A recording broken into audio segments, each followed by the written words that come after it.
So students, after discussion of singular and plural, we move to our exercise. The first exercise is think and answer. First you have to think and after that you have to answer. First part is write the plurals of these nouns. आपको nouns दिए हुए हैं, उनका plural form लिखना है. ठीक है. मैंने आपको फर्स्ट है टूथ. मैंने आपको बताया था कि जब कहीं पे डबल ओ होता है सिंगुलर में और हमें उसका प्लूरल बनाना होता है तो डबल ओ की जगह हम क्या यूज़ करते हैं, डबल ई. तो टूथ की जगह अगर हमें उसका प्लूरल बनाना है तो क्या स्पेलिंग लिखेंगे, T double E T H, teeth. Okay. दूसरा अंकल, तो ये सिंपल अंकल का अंकल्स हो जाएगा, उसके पीछे सिंपल एस लगा देंगे, uncles. Okay. Third one is sheep. मैंने ये भी बताया था कि कुछ नाउन ऐसे होते हैं जो अपने सिंगुलर और प्लूरल दोनों फॉर्म में सेम रहते हैं, जैसे कि फ़िश. जैसे कि जब फ़िश खूब ढेर सारी एक साथ होंगी तो वो फिशेस होता है, वैसे हम उसको सिंगुलर और प्लूरल दोनों फॉर्म में हम फ़िश को देखते हैं. ठीक है. जैसे कि शीप, जैसे कि डियर. तो शीप का अगर हम प्लूरल बनाएंगे तो शीप का प्लूरल क्या होगा, शीप ही रहेगा. ओके. Fish, it's fish.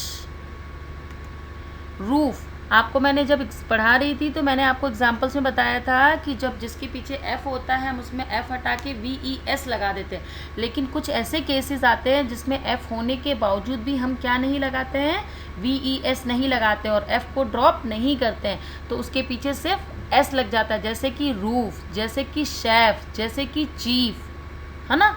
तो ये रूफ का रूफ्स हो जाएगा. एप्पल, एप्पल्स, हम सबको पता है एस लग जाएगा. फोटो, अब फोटो भी है, इसके पीछे ओ है. मैंने आपको बताया था कि S H C H S S double S और एक्स ओ होगा तो इसके पीछे ई एस लग जाता है, लेकिन कुछ चांसेस में ऐसे होता है कि ओ लगने के बाद भी हम उसके पीछे ई एस नहीं लगाते, हम क्या लगा देते हैं, सिंपल एस लगाते हैं. तो फोटोज़. क्राई, अब मैंने बताया था कि अगर कोई वर्ड वाई से ख़त्म हो रहा है और उसके पीछे क्या है, कंसोनेंट है, और अगर कंसोनेंट है तो हम वाई को ड्रॉप करके आई ई एस लगा देंगे, तो क्राई का क्या हो जाएगा, क्राइज. ओके. विंडो, विंडो का क्या हो जाएगा, विंडोज़. एस सिंपल एस आ जाएगा. डे का days. Sorry, there is a spelling mistake, it day, और डे का क्या हो जाएगा, day. Second exercise is write the singular of these nouns. अब इन नाउन्स के हमको क्या लिखना है, सिंगुलर फॉर्म लिखना है, मतलब सिंगल में लिखना है. ये प्लूरल में है, आपको सिंगल में लिखना है. ड्वार्फ्स, ड्वार्फ्स का सिंगुलर क्या हो जाएगा, ड्वार्फ. होता है ना ड्वार्फ प्लैनेट्स, कौन कौन से प्लैनेट होते हैं हमारे उसमें ड्वार्फ प्लैनेट होते हैं, तो सिंगुलर बहुत ढेर सारा हो जाएगा, एस लग जाएगा. और इस केस में अब इसमें भी देखो एफ से एंड हो रहा है, लेकिन मैंने बोला था कि कुछ ऐसे होते हैं वर्ड्स जो एफ से एंड होने के बाद भी उसमें वी ई एस नहीं लगता है, सिर्फ एस लगता है. उसमें से एक एग्जाम्पल ड्वार्फ भी है. ठीक है. बेबीज, बेबीज का आई ई एस लगा हुआ है, मतलब कि इसने किसको ड्रॉप किया है, वाई को ड्रॉप किया है, तो हम इसमें वाई जोड़ देंगे. क्यों जोड़ देंगे, कि क्योंकि आई ई एस से पहले इसमें क्या है, बी है, बी ए बी, बी मतलब कंसोनेंट है. तो और आई ई एस कब लगता है, जब वाई को हम ड्रॉप करते हैं, तो इसमें वाई जोड़ देंगे तो हो जाएगा बेबी. फिर मेन, मेन का मैंने बताया था क्या हो जाता है, मैन. बॉय, बॉयज़ में again there is a spelling mistake in fourth number, boy है ऊपर, बॉयज़ है नीचे, क्या हो जाएगा, it's boy. Here there is a mistake in question part B, question number 4. Boys are, boys का हो जाएगा singular boy. It's not boys, it's boy. B-O-Y. Spelling mistake हो गई है. Fifth number leaves. अब फिर फिफ्थ नंबर VES जुड़ा हुआ है, तो VES हम कब जोड़ते हैं, जब उसके पीछे F या FE होता है. तो इसके पीछे VES के पीछे हम क्या लगा देंगे, F लगा देंगे. क्यों लगा देंगे, एफ लगा देंगे और ये हो जाएगा लीव.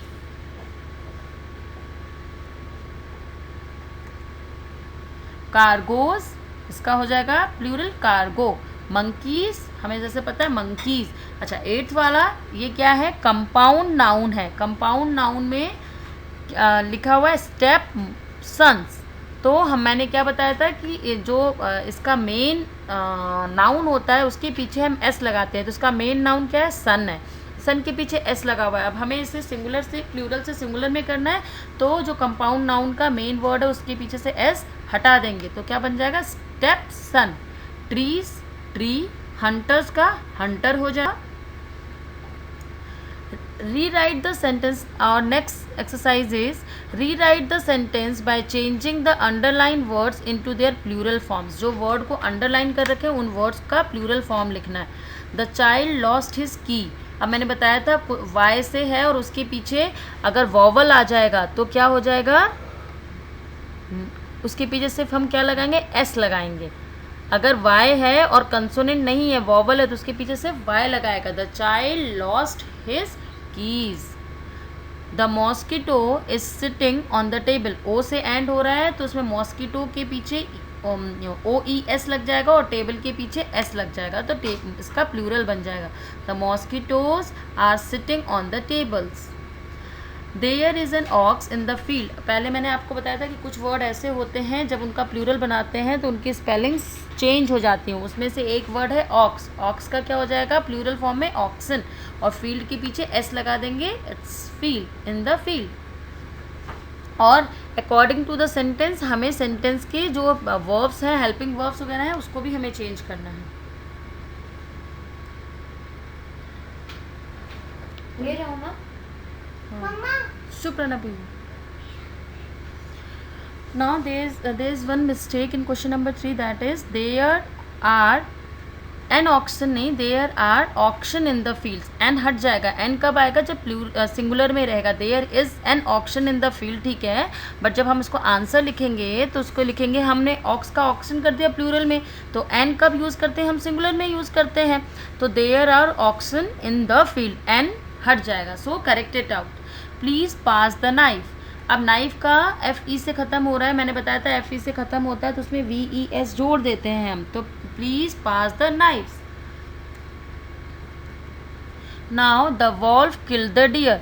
अब वॉल्फ का एफ से ख़त्म हो रहा है तो इसमें वी ई एस जोड़ देंगे, और मैंने बताया था कि कुछ वर्ड अपने उसी फॉर्म में रहते हैं प्लूरल के, जैसे शीप है, डियर है, तो डियर का डियर ही रह जाएगा अपने प्लूरल फॉर्म में।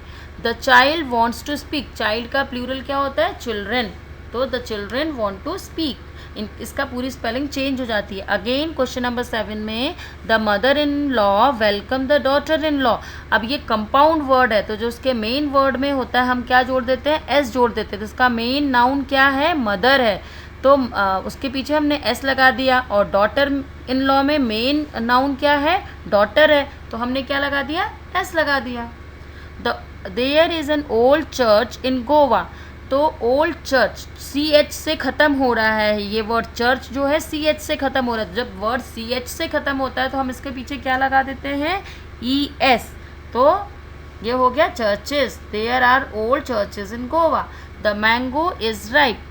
अब मैंगो ओ से ख़त्म हो रहा है तो मैंने क्या बताया था, ओ से ख़त्म होता है तो ई एस लगा देते हैं, सी एच से ख़त्म होता है तो ई एस लगा देते हैं, तो द मैंगो आर राइप।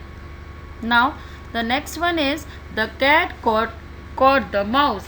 तो कैट के पीछे सिंपल एस लग जाएगा। The cats caught the mouse का स्पेलिंग चेंज हो जाएगा, प्लूरल माउस का क्या हो जाता है, mice, MICE। Now question number D, choose the correct word from the bracket and fill in the blanks. Question number D and question number E. This one, both the D and E are homework for you, and I will send the PDF in next class. First you have to do the homework. Tomorrow I will send the answer of D and E. First you will try it yourself. Okay, till then goodbye, and revise all these chapters, chapter from 1 to 7.